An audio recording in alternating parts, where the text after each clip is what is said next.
All right, scholars, here is your core knowledge video for Wednesday, April 21st, 2021. We are starting a new domain today. We just had an assessment yesterday, so today we are on to Domain 10, Lesson 1. Our objective today, I can identify the 13 colonies on a map and write a sentence about them using what I've learned. Let's look at our vocabulary words for today. Our first word is colony. A colony is a region or place ruled by a faraway country. New York was a British colony in America before the American Revolution, and the American Revolution and American independence is all we're learning about for this domain. I'm so excited. Our next word is founded. Which means set up or established. UPrep was founded to help scholars achieve their dreams of going to college. Our next word is freedoms. And freedoms are rights or liberties. The Bill of Rights guarantees freedoms for all citizens, including the right to vote. Right? So when you're 18 and you're a grown-up, you have the right to vote. Our next word is government. A government is the group of people who make decisions and laws for a larger group of people. The government took action to keep people from getting sick during coronavirus, right? So the government did what it had to keep people safe. Our next word is settlements. Settlements are places where most people live. The English had settlements throughout North America, or the British is another word for them. So let's take a look at what we need to know for Domain 10 as we get started. So, we know that many tribes of Native Americans lived in the area that is now the United States of America. If you were here for kindergarten, you might remember some of these tribes.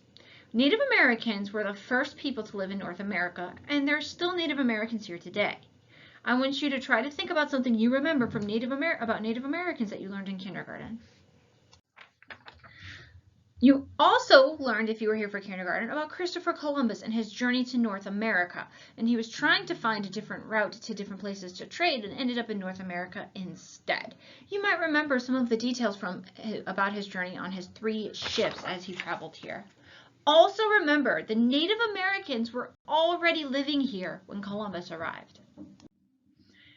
After Columbus's voyages, more and more people from various countries in Europe decided to make the trip across the Atlantic Ocean to explore North America. One of these groups landed at Plymouth Rock, and they are called the Pilgrims. They landed in an area that we now today call Massachusetts. I want you to listen in today's read aloud because you are going to hear more about Pilgrims as well as 2 other early English colonies, Roanoke Island and Jamestown. So, you live in the United States in the state of Ohio. This country has not always been here. There hasn't always been a country called the United States made up of different states such as Ohio. The next several days, you're going to hear about some of the important events and people responsible for the creation of our country, the United States of America. So, today, we're going to hear the very first read aloud of this domain, and it is called The New World. Now, it's not necessarily that it was a new world, right? This world and the people here existed before the European settlers came. But we are going to learn about some of those settlements, particularly the British settlements that were here early on because that led to the events that created our country. So I want you to listen to find out about the British settlements in North America. This is the North American continent, where we live today. The part that's colored red is the United States. Many hundreds of years ago, life in North America was very different than it is today.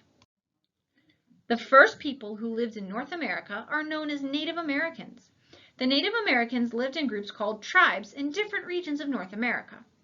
There were no stores like we have now, so they had to find or make most of the things they needed to survive, whether it was food to eat, clothing to wear, or a house in which to live. Hundreds of years later, a European explorer by the name of Christopher Columbus sailed and reached North America.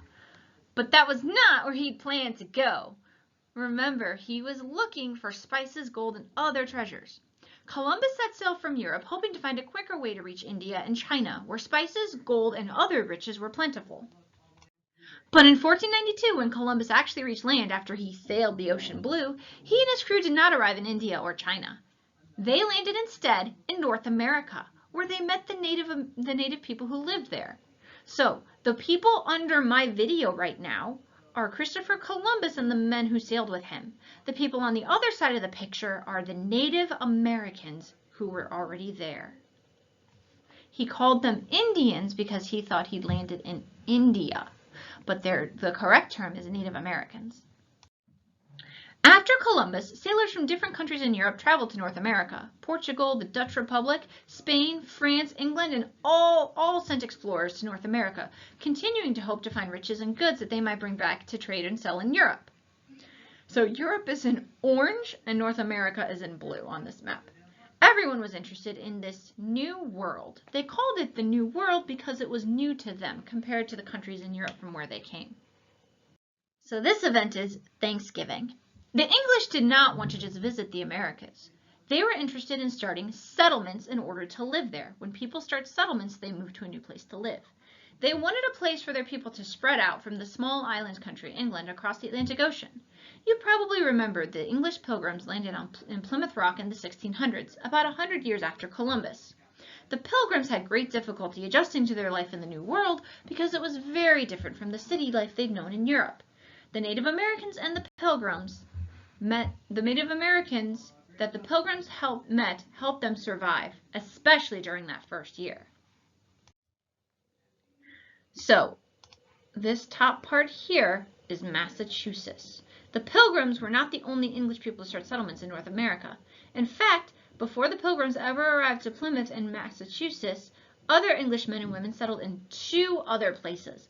The first English colony was on Roanoke Island, which is just off here, followed by a colony called Jamestown, which was located here. A colony is a place that is ruled by a faraway country. So the English men and women moved and settled to Roanoke Island and Jamestown did not make their own rules or laws. The English king and government ruled the colonies. So the English king and his government, or the group of people who make laws, were making the rules for all of the people who lived across the ocean. The first child born in North America to English parents was born on Roanoke Island. Her name was Virginia Dare. The people are English settlers watching the baptism of Virginia Dare. A baptism is a Christian religious ceremony.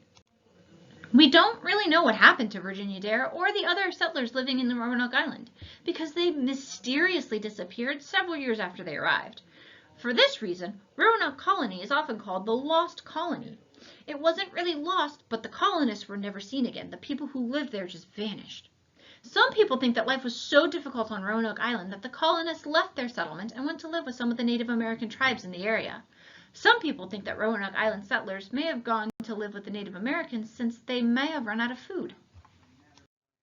It was another 20 years after the Roanoke Colony before the English tried to settle again in North America. When they did, 100 English men and boys sailed up a river from the Atlantic Ocean, and they named the river James in honor of the King of England. The settlement they founded was called Jamestown. Like the other English settlers, the people who came to Jamestown met the Native Americans who were already living in this area. The English wanted to trade goods with them and were especially interested and required the Native Americans' beaver and deer skins to send back to England, where they were able to sell them for a high price.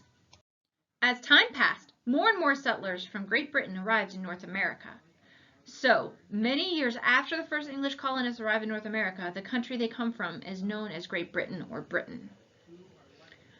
All up and down the east coast of North America, they formed colonies where they started new lives for themselves. By 1732, there were 13 British colonies in North America. They were Massachusetts, New Hampshire, Rhode Island, which is right here, it's very small, Connecticut,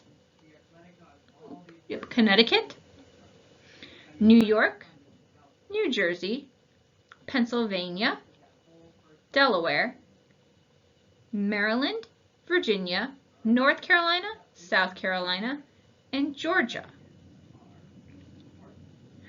The people living in the 13 colonies in North America were ruled and controlled by the king and government of Great Britain. They did not get to make their own rules or laws. The British did not accomplish this hard work of setting up colonies all by themselves. They especially needed lots of helpers to clear and farm the land. First, they encouraged indentured servants to come and work in America. These indentured servants had to work only for the English colonists for a certain agreed upon number of years without pay. After that time, they were free to live and work where they wanted and to be paid for that work. As the British colonies grew, more and more workers were needed. Before long, European ships brought enslaved people taken from the continent of Africa to work in America. So here's the continent of Africa. They're taking enslaved people from Africa and bringing them to these colonies in America. These enslaved people were forced to come to North America, where they did not share the freedoms enjoyed by the colonists, so they didn't have any rights or liberties. They could not leave their farms without permission, and it was against the law for anyone to teach them to read or write. As the colonists settled in the colonies, more changes were to come. That is the end of our read aloud for today. We're going to hear about some of those changes tomorrow. Let's take a look at your assignment in Google Classroom. You have 4 true-false questions. There are recordings for these on your copies, so you are circling the 1 correct answer for each of these questions. And then, for this slide, you're moving the smiley face to the part of the map that shows the 13 colonies. Then you're going to type a sentence in the box about the original colonies. And that is the end of your core knowledge video for today. If you have any questions, watch this video again, or have a grown-up text me, and I will see you next time. Bye!